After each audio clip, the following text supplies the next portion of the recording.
Mesdames et messieurs, c'est un réel plaisir pour moi de vous présenter ces numéros de RDC Environnement, votre magazine des questions environnementales et de développement durable en République démocratique du Congo. Dans son discours sur l'état de la nation, le président de la République s'est félicité du renforcement du leadership environnemental de son pays avec à la clé l'organisation de la pré-COP 27 et sa participation active aux travaux proprement dits de Sharm el-Sheikh en Égypte.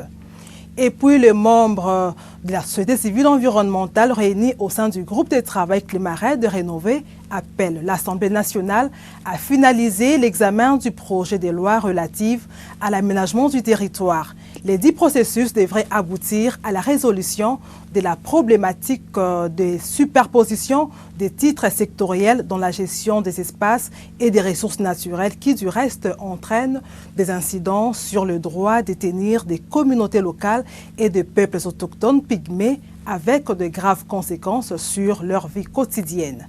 Mesdames et messieurs, voilà tout pour les sommaires de ces nouveaux numéros de votre magazine RDC Environnement. Les détails, c'est tout de suite. Agence Galaxy Media, la passion de développer la RDC. Les organisations membres de la société civile environnementale, membres du groupe de travail Climat-RED rénové GTCR et alliés étaient réunis à l'initiative du Centre des technologies innovatrices et de développement CTIDD pour faire entendre leur voix sur les processus de la réforme de l'aménagement du territoire. C'était vendredi 10 décembre 2022. C'est depuis juin 2015 que la République démocratique du Congo s'est engagée dans les processus de la réforme de l'aménagement du territoire. Objectif, doter le pays d'une politique nationale de cet aménagement du territoire respectueuse des ressources naturelles, des droits et besoins des communautés locales et peuples autochtones, d'une loi relative à l'aménagement du territoire et d'un guide méthodologique sur l'élaboration des outils de l'aménagement du territoire, ont révélé les membres de cette société civile environnementale GTCR. On les écoute. C'est depuis 2015 que la République démocratique du Congo s'est engagée dans les processus de la réforme de l'aménagement du territoire. Objectif, doter le pays d'une politique nationale de l'aménagement du territoire respectueuse des ressources naturelles, des droits et besoins des communautés locales et peuples autochtones, d'une loi relative à l'aménagement du territoire et d'un guide méthodologique sur l'élaboration des outils de l'aménagement du territoire, ont révélé les membres de la société civile environnementale. C'est un texte, c'est la mesure d'application qui nous intéresse nous. Le principe, c'est que dans ce pays, il y a beaucoup de lois. Nous devons d'abord avoir une base avant de continuer. Donc, les changements que nous voulons voir, nous, c'est dans la mesure, dans l'application de la loi d'abord, dans la promulgation, et puis ensuite, la mise en œuvre, parce qu'effectivement, il y a la partie de la vulgarisation, de la sensibilisation qui doit être bien faite pour que nous puissions nous approprier cette loi-là et le contenu. Alors, le flou entretenu, le flou, c'est souvent compliqué. Mais ce que je veux dire aussi, c'est que cette loi vient avec d'autres lois. C'est-à-dire que la loi sur l'aménagement du territoire, il y a aussi d'autres problèmes, d'autres lois, comme la loi sur l'agriculture, qui posent pratiquement les mêmes problèmes, qui nous met aussi en difficulté, même si on le cache, et on va y revenir après. Et que donc, il y a un travail de complémentarité. Nous souhaitons que les lois qui sont adoptées soient complémentaires, qu'ils ne puissent pas avoir des gaps qui les permettent parce qu'une loi ne puisse pas faire avancer l'autre. Alors, le flou, comme on disait, le flou, il est toujours entretenu par les intérêts. Vous savez que ce genre de loi, ce pays a des problèmes d'aménagement du territoire, même s'il y a la guerre à l'Est, c'est lié beaucoup plus à ces espaces-là, à la gestion d'espace. Donc, le flou est très complexe par rapport aux intérêts des uns et des autres, surtout au niveau politique.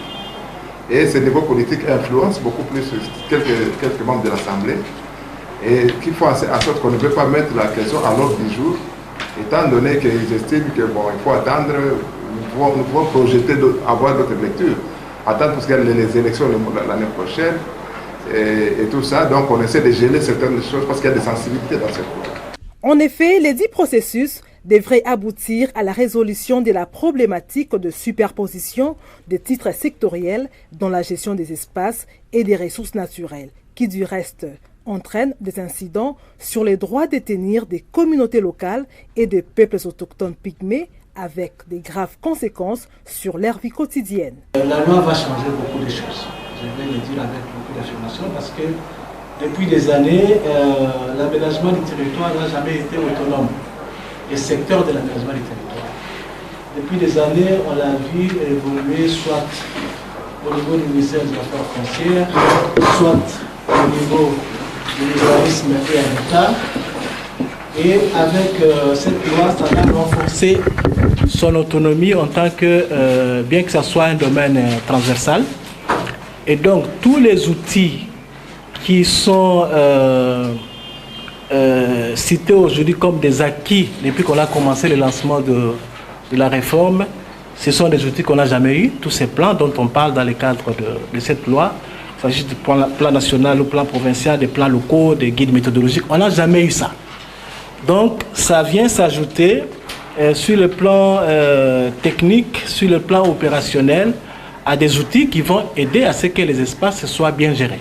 Et donc, c'est une réforme très importante qui nous fait avancer au niveau de l'utilisation des espaces dans notre pays. Il est question maintenant de s'échanger, de voir surtout l'intérêt général du pays, parce que, au regard de la politique nationale relative à l'aménagement du territoire, il est sans nul doute vrai que l'aménagement du territoire est un domaine qui coordonne tous les autres sectoriels. Et par conséquent, en aucun cas l'aménagement du territoire ne peut être réglementé. Parce que les juristes le savent, il y a ce qu'on appelle la notion de la hiérarchisation des sources des droits. Donc un texte de portée inférieure ne peut pas coordonner un texte de portée supérieure. Le ministère de l'Aménagement du territoire a joué un rôle fédérateur en garantissant la consultation et la participation des différentes parties prenantes pour qu'à ce jour, des avancées significatives et louables soient enregistrées en termes de résultats ci-après.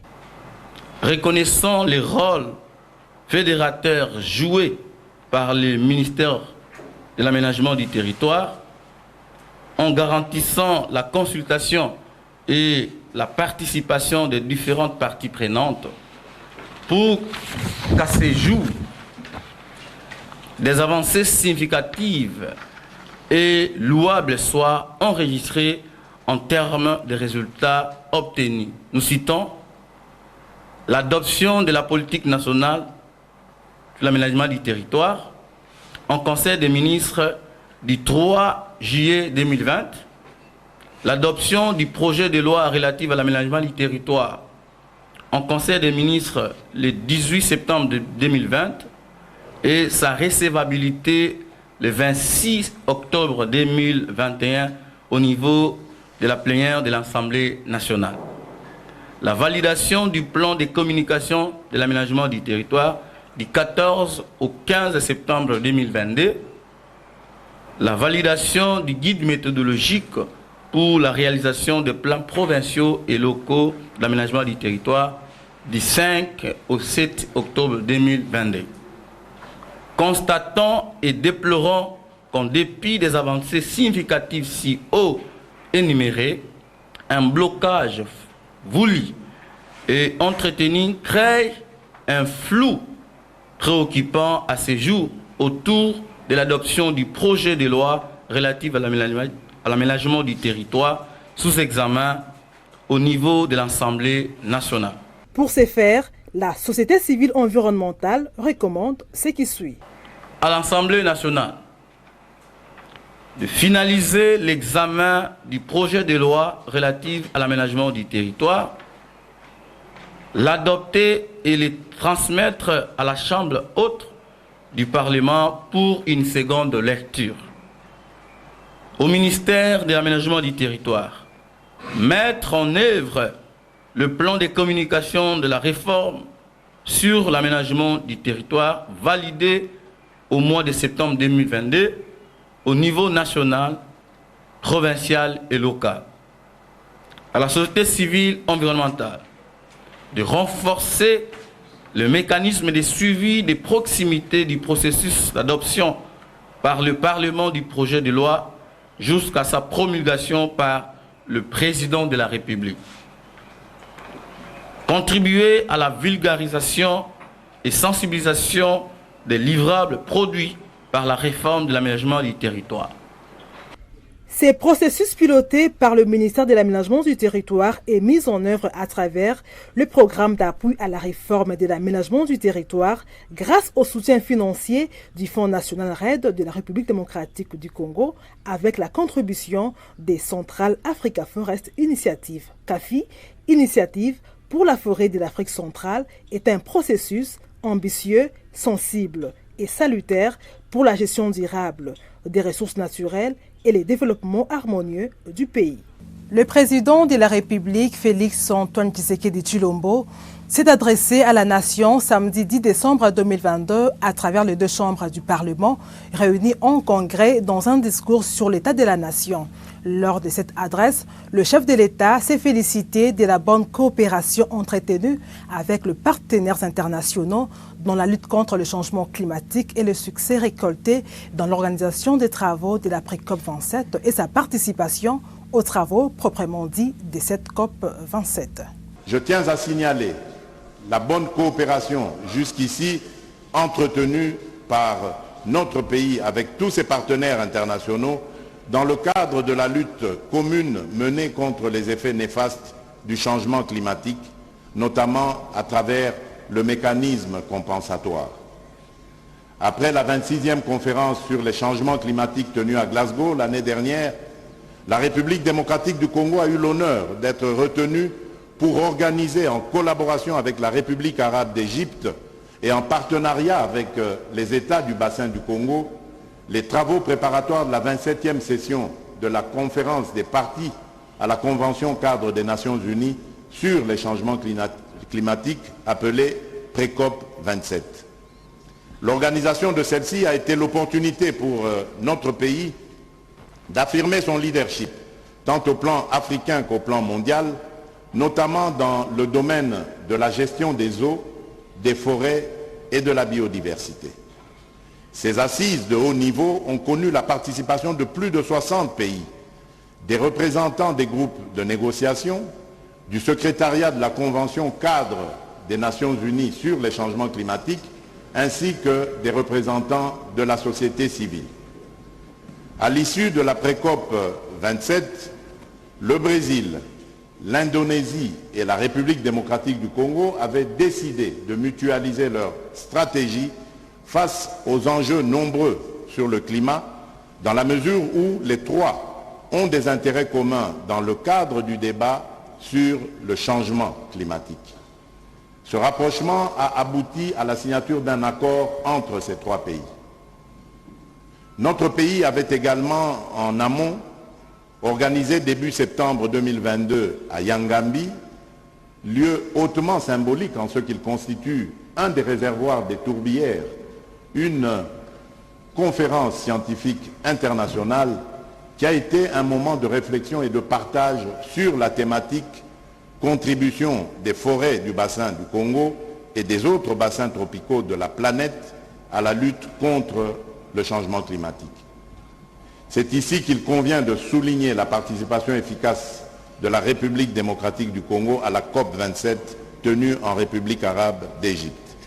Ces assises ont eu pour mérite de démontrer d'une part que la République démocratique du Congo est un pays solution pour sauver notre planète et d'autre part l'adéquation entre l'impératif de la préservation de l'environnement et la question sécuritaire.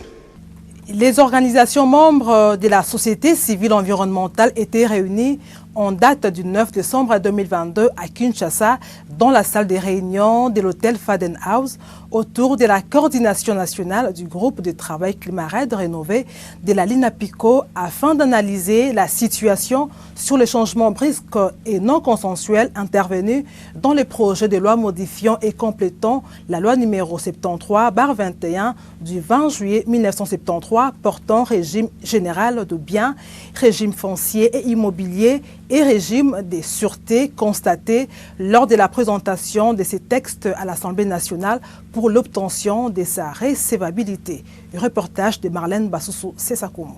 Il ressort les constats selon lesquels les documents présentés à l'Assemblée nationale est différent du document validé au niveau du comité de pilotage de la Commission nationale de la réforme foncière CONAREF du 25 novembre 2022 à l'issue des travaux de consultation nationale avec toutes les parties prenantes. L'ensemble de toutes les réformes nous pose des problèmes. Je ne sais pas, on ne sait pas vraiment ce qui se passe. Si la réflexion va dans le sens de voir les réformes être financées de l'extérieur, on est en train de penser que le fait que l'État pense qu'il est financé pour faire des réformes, ça ne marche pas très bien. La loi agricole aussi pose des problèmes, on va l'attraper parce qu'il y a déjà le président du Sénat qui a anticipé en produisant quelque chose. Donc ça aussi c'est un enjeu. Donc on va encore revenir ensemble avec vous ici pour d'autres questions, sur d'autres questions, pour voir comment est-ce qu'on s'y prend et quels sont les enjeux. Ça peut être différent de ce qu'on a ici, mais au moins, nous sommes très regardants sur ces réformes. Il y a déjà l'AFD qui a lancé son travail, va commencer déjà la politique forestière. Donc nous sommes en train de voir tout ça. Tout notre souci, c'est un peu l'alignement. L'alignement pour qu'on n'ait pas de textes qui s'enchevêtrent, se contredisent. Et là, nous allons payer. Et nous, on n'est pas très loin, on n'a pas l'expertise d'aller dans tous les détails. On va se limiter à la question liée à la participation des autochtones des communautés locales. Dans l'ensemble, est-ce que c'est aligné? La loi sur le peuple autochtone et le reste, on doit veiller à tout ça tout le temps. Nous avons des équipes techniques qui travaillent régulièrement sur ça. Et avant qu'on arrive même à ce projet de loi, on l'a dit ici, il y a une forte participation, une forte implication de la société civile. Et donc, on a parlé ici de CONAREF, c'est l'organe technique même de cette réforme, c'est-à-dire au niveau du ministère des Affaires foncières.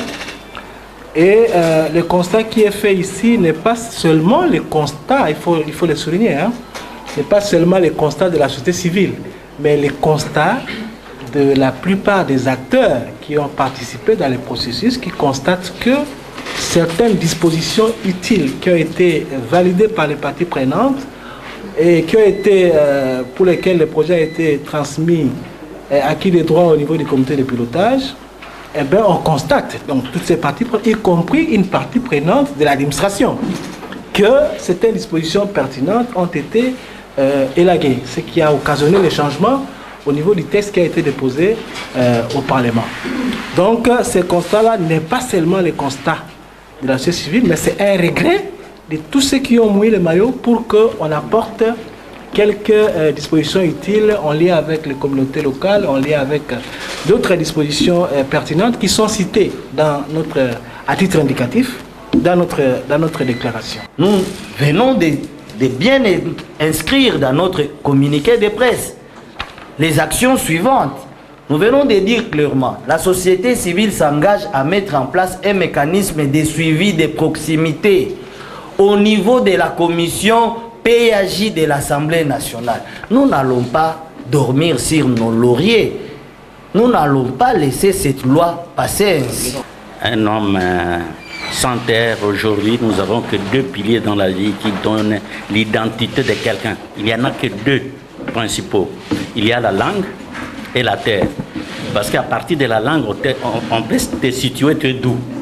À partir de la terre, si aujourd'hui nous portons quelque chose, un document là de voyage qu'on a écrit, la République démocratique du Congo, c'est parce que nous avons ces territoires qui nous définissent comme des Congolais. Et c'est là que nous vous remercions. Ce que nous pouvons dire sur le débit, que ce soit la loi que nous avons portant à protection, promotion des peuples autochtones pygmées en RDC, que ce soit ce fameux projet de loi qu'on vient de chambarder, d'après nous. Et là, attention, ils jouent avec les peuples autochtones. Hein. C'est nous les propriétaires de la RDC. Et si on commence, on vit encore, on nous fait rentrer en 1845, alors nous sommes déjà au XXIe siècle. Ça, c'est un danger pour la nation. Là, je le dis clairement parce que demain, le lendemain, nous sommes dans 21 provinces sur 26. Donc, aucun peuple en RDC qui est populaire que nous. Nous sommes dans plus de 45 territoires. Ça, c'est ça, 45. Donc, vous voyez comment nous sommes situés, c'est-à-dire nous sommes vraiment un peuple qui détermine que nous sommes chez nous.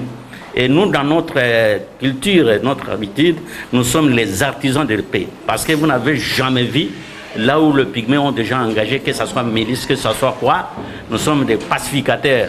Ainsi, l'INAPICO recommande au Parlement, au gouvernement et à la société civile ce qui suit. Vu l'urgence et la nécessité, la société civile environnementale recommande ce qui suit. Au Parlement, 1. D'inviter et d'impliquer les experts de la CONAREF aux travaux de la Commission permanente politique, administrative et juridique, PAJ. 2. Ouvrir les discussions relatives au projet de loi susmentionné avec les acteurs de la société civile environnementale. Au gouvernement de la République démocratique du Congo. 1. Proposer les amendements au texte déposé le 20 octobre 2022 à l'Assemblée nationale en prenant en compte la première version consensuelle telle que validée par toutes les parties prenantes. 2. Garantir la transparence et de préserver les acquis de la participation des parties prenantes dans le processus de la réforme foncière pour son meilleur aboutissement. À la société civile environnementale. 1. De mettre en place un mécanisme de suivi de la réforme foncière jusqu'à la promulgation de ces projets de loi par le président de la République. Comprenez qu'à la promulgation, ça sera déjà une loi validée. 2. De veiller à ce que le principe de sécurisation de droit à la tenue foncière des peuples autochtones pygmées et des communautés locales ainsi que des groupes vulnérables ne soit dénaturé. La société civile met l'accent sur les dialogues pour l'intérêt de tous, car le foncier est une affaire de tous. Et puis, sachez que le gouvernement de la République a déposé au bureau de l'Assemblée nationale un projet de loi modifiant et complétant la loi numéro 11/009 du 9 juillet 2011 portant principes fondamentaux relatifs à la protection de l'environnement. Le changement climatique est devenu la plus grande menace qui pèse sur l'humanité. Pour y faire face, les États disposent des différents instruments juridiques dont la contribution déterminée au niveau national issue de l'accord de Paris de 2015. Ces derniers soulignent pour les États du monde la nécessité d'adopter des stratégies politiques et des cadres légaux appropriés de manière, d'une part, à faire face à la montée de la température moyenne de la planète, d'autre part, à créer des conditions favorables à l'adaptation au phénomène du changement climatique par les communautés et les économies. L'article 3 de l'accord de Paris enjoint aux parties d'engager et communiquer à travers leurs contributions déterminées au niveau national des efforts ambitieux en vue de réaliser l'objectif climatique de cet accord, de contenir l'élévation de la température moyenne de la planète nettement en dessous de 2 degrés Celsius par rapport au niveau pré-industriel, tout en poursuivant l'action menée pour la limiter à 1,5 degrés Celsius. Ce sont les articles 1, 2, 17 et 48 de la loi numéro 11/009 du 9 juillet 2011 portant principes fondamentaux relatifs à la protection de l'environnement qui sont concernés. L'article 1. La présente loi fixe les principes fondamentaux relatifs à la protection de l'environnement conformément à l'article 123.15 de la Constitution. Elle vise à favoriser la gestion durable des ressources naturelles, à prévenir les risques, à lutter contre toute forme de pollution et à améliorer la qualité de la vie des populations dans le respect de l'équilibre écologique. Elle met également en place un cadre de base pour la réponse nationale au changement climatique et pour la mise en œuvre de la contribution déterminée au niveau national de la République démocratique du Congo, conformément à l'accord de Paris sur le climat de 2015. Elle contribue à la mise en œuvre de la Convention cadre des Nations Unies sur le changement climatique ratifiée le 9 janvier 1995. L'accord de Paris sur le climat de 2015 est ratifié le 13 décembre 2017. Article 2. Adaptation. Les stratégies, initiatives et mesures visant à réduire la vulnérabilité des systèmes naturels et humains contre les effets présents et attendus des changements climatiques. R. Couche atmosphérique qui enveloppe la surface terrestre nécessaire à la vie et dont la modification physique, chimique ou autre peut porter atteinte à l'environnement et à la santé. Dans un autre chapitre, cette fois-ci, mesdames et messieurs, de 1995 à 2022, 27 éditions de la conférence des parties sur le climat ont été organisées par la Convention cadre des Nations Unies sur le changement climatique. La dernière édition en date est celle tenue à Sharm el-Sheikh en Égypte du 6 au 20 novembre dernier. Comment se sont déroulés les travaux? Quelles en sont les retombées pour la République démocratique du Congo et quelles sont les perspectives? Votre magazine RDC Environnement a approché Maître Eric Kassongo, président du Centre congolais pour le droit du développement durable, CODED. Il est ici au micro de Ruben Mayoni Nsekiyunga.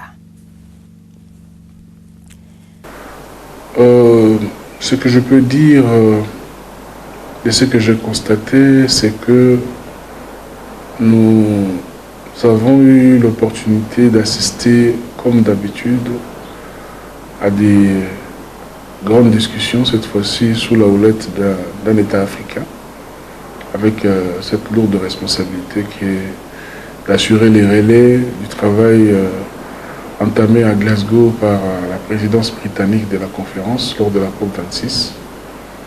Et une COP qui était placée sous l'égide de la mise en œuvre, puisque depuis l'adoption de l'accord de Paris, il y a eu plusieurs COP qui ont eu pour rôle de baliser les chemins, de préparer les règles de mise en œuvre. Ces règles de mise en œuvre ont pris beaucoup de temps pour être adoptées parce que, comme les discussions au sein de la COP se passent de façon consensuelle, ce n'est pas facile de mettre d'accord tous les pays. Et donc parfois les discussions prennent beaucoup plus de temps que prévu. Mais beaucoup de ces discussions-là ont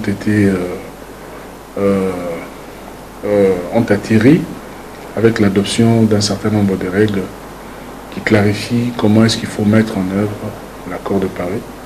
Donc il fallait maintenant se préparer à la mise en œuvre de façon concrète de tout ce qui a été adopté ou considéré comme des petits succès récoltés au niveau de chaque COP pour permettre à ce que l'action, la véritable, puisse commencer sur le terrain dans le cadre de toutes les stratégies mises en œuvre pour lutter contre le changement climatique, l'atténuation, l'adaptation et la finance climat, mais aussi cette épineuse question des pertes et dommages.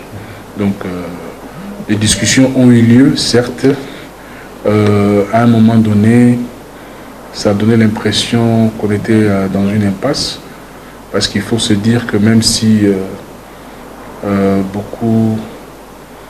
certaines des décisions ont été annoncées, notamment la création de ces fonds sur les pertes et dommages, il reste encore d'autres aspects des questions qui n'ont pas fait l'objet d'unanimité ou d'accord entre les parties et certaines exigences de certains pays ou de certaines régions qui n'ont pas été mis à l'ordre du jour pour être discutés.